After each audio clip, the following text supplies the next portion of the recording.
those people you can identify as being on the far right these days, and the people that are the few people that have got this massive press attention for being called alt-right, you notice one thing in particular with them: they flirt with the dangers of fascism. They flirt. You can see it when they're caught on video. They like to drop in terms that resonate. They flirt with fascism. They flirt with Nazism. And this is rightly something we pick up on, and our ears are attuned to it. In London, where we're sitting last week on a morning television chat show, a young woman who was invited on got into a row with the presenter, and he was portraying her because he supported Trump and she was anti-Trump. He said, well, since you loved Obama so much, she said, I didn't love Obama, she says. And she says, I'm a communist. I didn't love Obama. I'm literally a communist, you idiot.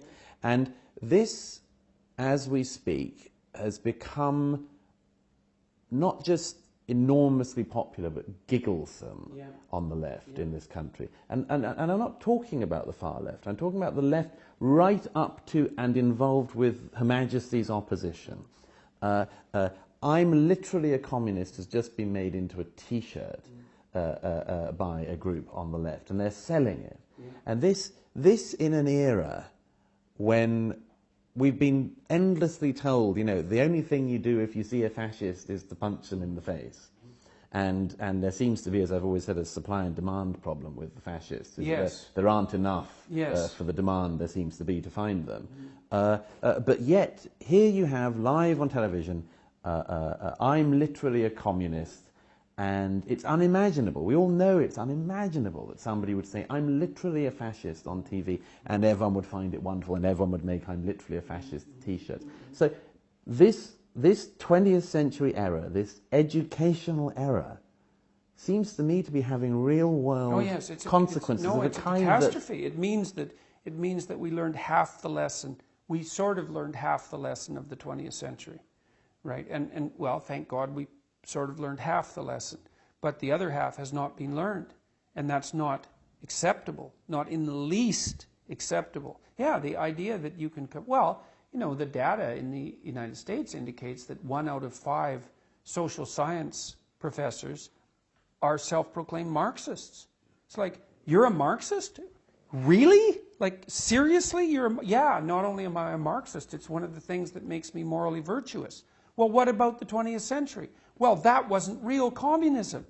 It's like, and I know what that means. It's the most arrogant possible statement. What it means is that, well, those people who tried it before, they didn't really have the same nuanced understanding of the sophistication of Karl Marx's revelation that I have, or the moral character that I have, so that if I had been placed in charge, let's say, of the Russian Revolution, the utopia, that was only a couple of decades away. That's what it means. I once wrote about this with Eric Hobsbawm, the famous left-wing historian who just shortly before his death was asked in an interview by Michael Ignatieff that if it took another 20 million dead to have achieved full communism and the state he wanted, would it have been worth it? And he replied, yes, It would have been worth it.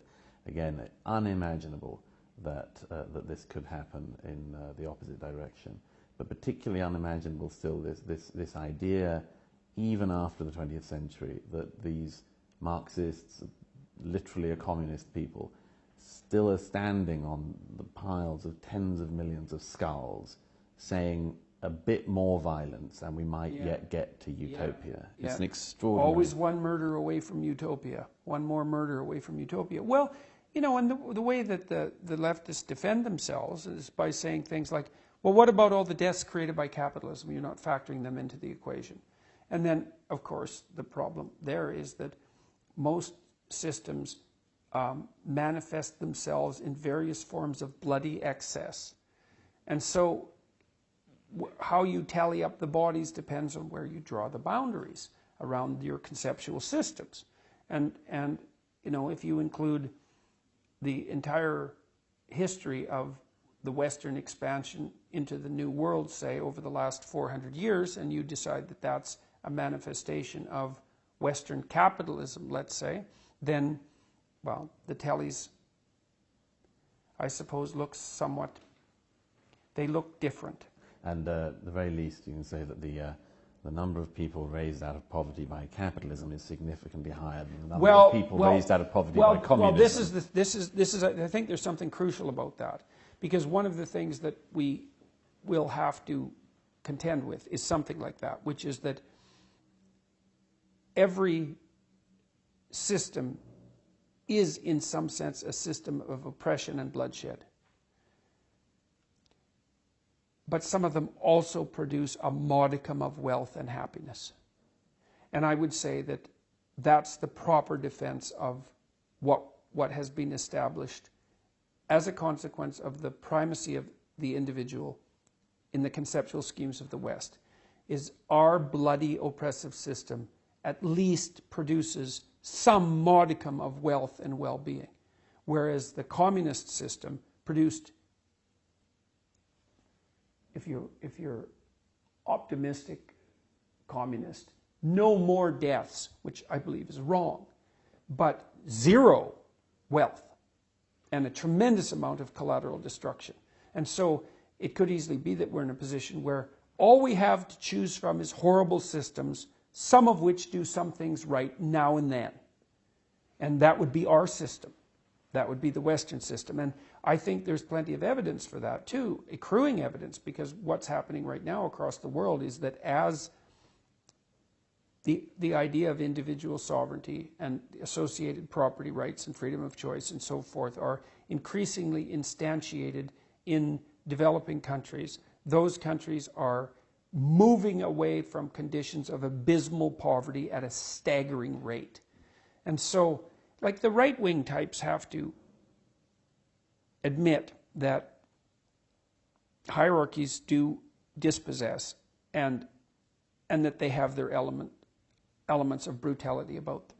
Even if they're functional hierarchies, even if they're competence predicated, they dispossess people. This is the cognitive problem in large part that's going to bedevil us over the next 20 years. But I mean, at least there are fewer people starving now. There are more people being lifted out of absolute poverty. Child mortality rates, child mortality rates in Africa now match those in Europe in 1950. It's like, that's cause for celebration. And we have halved the number of people in absolute poverty since the beginning of the millennium. And so I think we have to grow up and be realistic and say, well, yes, there are, all human systems of governance and organization are pathological to some degree. But some of them are minimally functional as well. An optimistic, pessimistic note on which to finish. Thank you. Thank you.